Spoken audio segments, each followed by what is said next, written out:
Ngayon, nakikilabutan ka? Kilabutan ako pag yan siya ang pinag-uusapan kasi alam ko pasok siya. Walang sa kanya, talagang pasok siya. Wala lang siya, tita mo naman, mukha ng mukha ng tae. Kaya Yorme, bumalik ka dito. Amoy baluga. Cake ng senior. Bakit wala ba yung cake? Meron naman po kasi di masarap. Kaloka.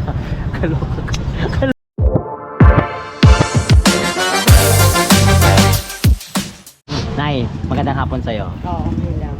Babalik si Yorme sa lungsod ng Manila bilang isang mayor. Ano po ba masasabi ninyo? Mas mainam, malinis ang yung Maynila pag siya ang tumakbo. Dapat, kung saan, huwag na siya lumayo. Huwag na lumayo. Oo, dito na lang siya manatili kasi marumi ang Maynila. Sa ngayon? Oo. Okay. Mas gusto ko siya, ang bango ng sili pag si Yorme ang umawa. Oh, thank you. Walang panahon, kay Ira pala, kay kay Lopez pa lang nung araw eh. Diyan na sa Ermita ako nagtitinda. Okay.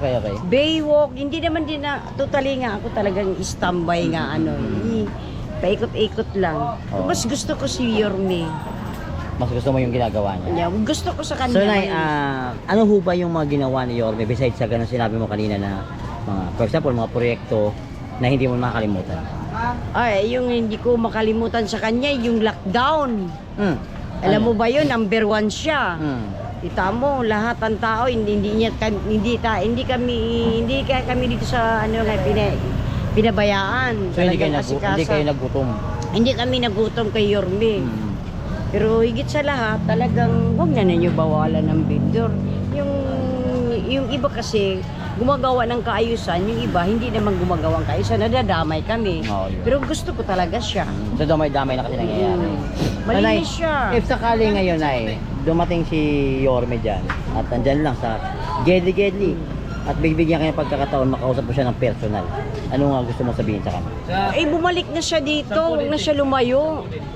Kasi yun ang kadasanayan ng tao rito. Malinis siya, gusto ko sa kanya. Okay. Nay, si Chi Atienza kilala mo ba? Oo, kilala ko siya noon ang gusto ko, si Yorme. Si Yorme. Mabalik talaga. Kaya kasi ang maraming nagalit kay Yorme dahil yung gawa ng mga bindor. Oo. Pero alam mo, mas ginusto ko siya kay Lacuna, wala talaga. Hindi maganda.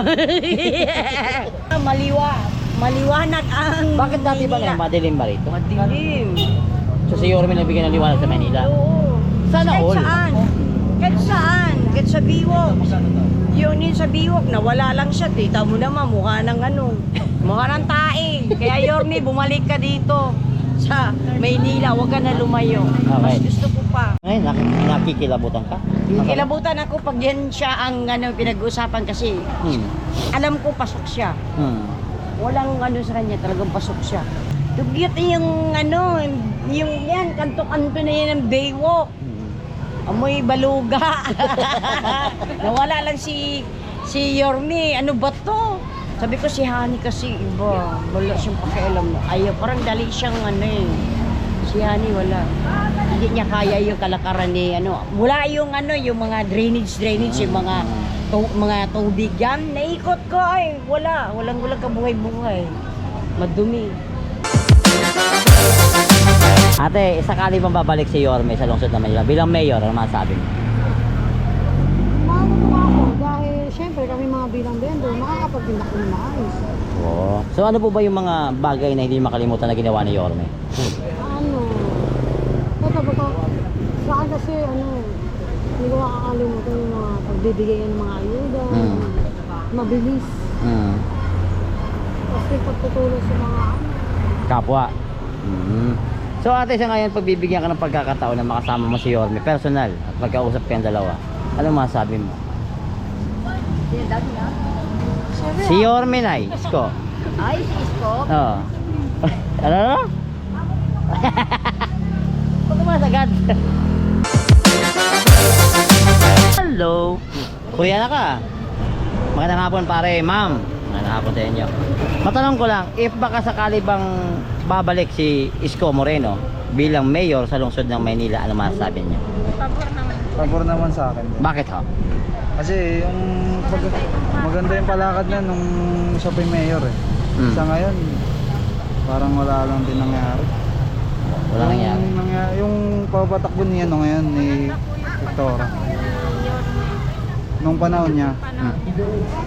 Kasi So, sa panahon ni... pare, ano po ba yung mga bagay na hindi nyo nakalimutan na ginawa ni Yorme?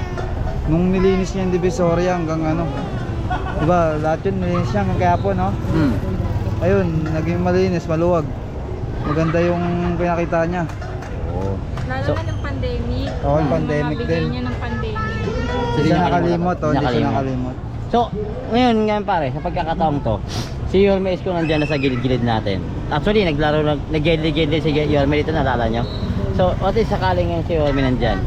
Bibigyan kayo pagkakataon, makausap siya ng personal, ano masasabi nyo? Bumalik ka na. Ano tayo? Bumalik ka na. Bumalik ka na Bakit? sa pagkameyo. Dahil na-miss nyo na, bumalik sa pagka-mayor. So, besides sa bumalik ka na, ano pang gusto mo sabihin sa kanya? Yung galing sa puso mo, pare. Ano ako? Nahiya ka, nakaba ka. Gusto kong ano, bakit pare na ano ka na namatay balahib mo? Naan lang ako kay Yorme. Nami-miss mo ba? Cake ng senior. Bakit wala ba yung cake? Meron naman po kasi di masarap. Kaloka. Cake lang pala Iniba na ni cake, iniba na ni ano eh. Kanila ko na yung cake eh. Dati Ayun. masarap eh. Chocolate dati ngayon. Oo, ngayon. Mocha. Mocha na eh. Hindi masarap. Hindi So na ikaw, masarap. kay Yorme, anong gusto mo sabihin kay Yorme? 100%. Wala na akong masabi dyan. Kasi Magaling sa 3 taon niyang pagsiservisyo, maganda yung pinakita niya eh. Lalo na ng pandemic. Oo, marami siya natulungan. Marami yung papala, maganda yung papala.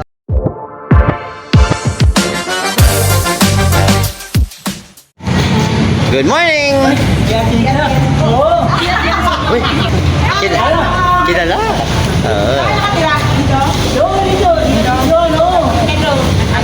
Mag-live kayo! Yan!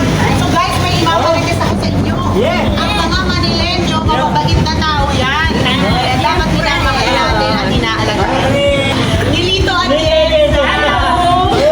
Ang ganda naman. Kasi ang ganda nyo lang na. Kahit hindi. Matanda na to. Pangit na turun. Huwag natin to. Ipilit na natin. Huwag natin Kanong kakani ko yan. Ay, katigit mo. Oh, kemo kami. Kemo nandito kami. Kemo. Oo, ka muna mamatay. Bawal na mamatay na. Mamatay pa yun. Mamatay. Malakas pa. Kasi tayo kita sa birthday mo. Hindi sa laman. Yung birthday. Birthday. Alam nyo, ang importante sa amin. Oh, sige, sabihan nyo lang kami. Kailan? Kailan ba gusto mo? Sige na muna tayo. Kailan? Proud na taga-Tondo.